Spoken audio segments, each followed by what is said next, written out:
burada esnafım. Bu çalışmalardan yani pek memnun değiliz çünkü çok uzun sürede yapılıyor. Daha erken yapılabilirdi. Ama ne diyelim, hani görüyorsunuz.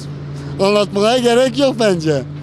İşlerimizi etkiliyor. Niye etkiliyor işlerimizi? Hani araçlar girmiyor buraya. Araçlar girmediği için insanlar acizlik edip de yayan girmiyor buraya. O yüzden etkiliyor bizi.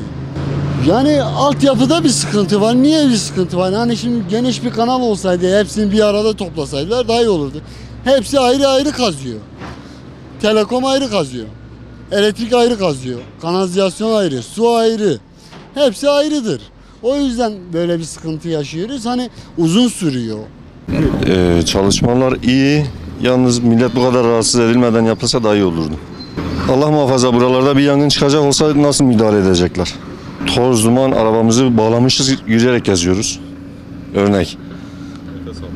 Herkes aynı sorundan şikayetçi.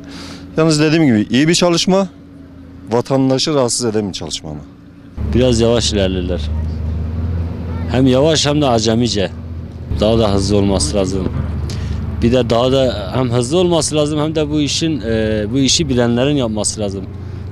Yani bu şekil çalışmadan dolayı millet rahatsız olur ama yani böyle bir sulama yapmaları lazım. Biraz daha da çabuk yapmaları lazım. Özen göstermeleri lazım.